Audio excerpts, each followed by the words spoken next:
Hello friends, मैं विजया। दोस्तों, कुछ दिन पहले हमने येलो रेन लिली का एक वीडियो बनाया था जिसे कि ज़िफिरेंथस सिट्रीना भी बोलते हैं। उस वीडियो में हमने येलो रेन लिली के प्रोपोगेशन की बात की थी। मैंने बताया था कि येलो रेन लिली को दो तरीके से प्रोपोगेट कर सकते हैं। एक तो बल्ब से, जो बल्ब अपने आप खुद ही को मल्टीप्लाई कर लेती है, और दूसरा मेथड होता है सीड से। आज हम इस वीडियो में सीड से आपको प्रोपोगेट करना बताएंगे, साथ ही कुछ टिप्स भी देंगे जिससे कि आपके सीड खराब ना हो जाएं, बल्कि वो बल्ब बने और सीज़न आने पर फ्लावर्स दें। फ्रेंड्स, रेन लिली की कई वैरायटीज़ होती हैं। पिंक, वाइट जैसे कई होते हैं। ये सब अलग अलग वैरायटीज़ होती हैं। इसमें जो है केवल येलो लिली जो होता है वही सीड देता है। ये देखिए येलो रेन लिली के सीड्स, ये जो ब्लैक कलर के होते हैं, ये सीड जो हैं ये फ्लैट हैं बिल्कुल, और इनका जो शेप है ये विंग्स की तरह, पंखों की तरह काफ़ी कुछ लग रहे हैं। ये देखिए कितने सारे हैं। ये केवल एक ही सीड पॉट से निकले हैं। जब शुरू में हम बल्ब लेकर के आए, जो मैंने आपको बताया था, मैंने गार्बेज से निकाली थी, तो हम ये नहीं जानते थे कि ये इस तरह के सीड होते हैं। ये जो थी फ्लावर जो सूख करके ये सीड पॉट बना और फट करके यहीं बिखर गया था। कुछ यहीं से ड्रेनेज पाइप से बह करके नीचे चला गया था हमारे ग्राउंड फ्लोर पर। जब सीज़न आया और वहाँ पर फ्लावर्स खिले, तब मुझे पता लगा कि यहाँ पर भी मेरा येलो रेन लिली जम गया है। एक्चुअली में इस प्लांट का पता ही नहीं चलता है, क्योंकि इसकी जो लीव्स होती हैं बिल्कुल घास की तरह देखने में लगती हैं। फ्रेंड्स, हमने कुछ सीड पहले से ही हार्वेस्ट कर लिए थे।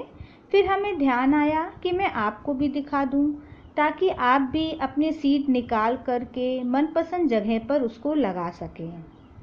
अगर आपके पास एक बल्ब है तो समझ लीजिए आगे आने वाले समय में आपके पास कम से कम 10 बल्ब हो जाएंगी। और अगर आप इसमें से सीड चाहते हैं तो फूलों को ना तोड़ें, क्योंकि फूल से ही बनेंगी।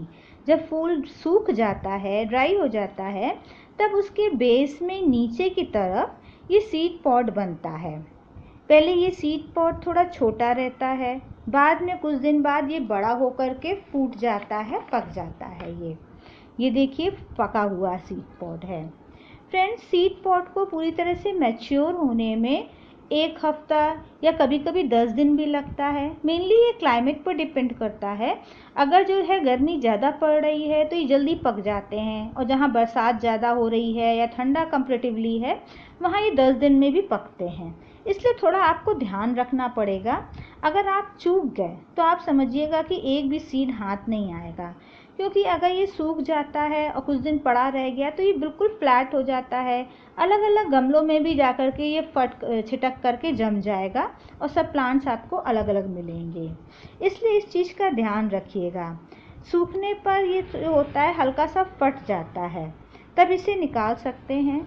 और जो है सूखने से जस्ट पहले ये जो सीड पॉड होता है ये हल्का सा येलो कलर का हो जाता है।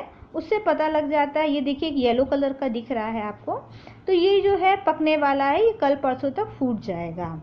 इससे आप समझ जाएंगे कि मेरा ये पकने वाला है, और इसको आप निकाल सकते हैं। आराम से ऐसे ही बस मसल लें, सारे सीड्स जो हैं वो निकल जाएंगे।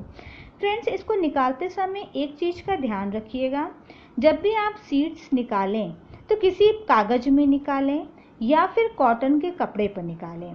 कभी भी प्लास्टिक के चीज़ में ना निकालें, प्लास्टिक मतलब शीट्स में या फिर सिल्कन कपड़े में, क्योंकि इस समय सीड में इसमें मॉइस्चर रहता है और रेनी सीज़न भी है, तो इनमें फंगस लग सकती है, और जिससे आपके सीड जो हैं वो ख़राब हो जाएंगे। निकालने के बाद इनको 1-2 दिन धूप में सुखा करके तुरंत ही उसको बो दें।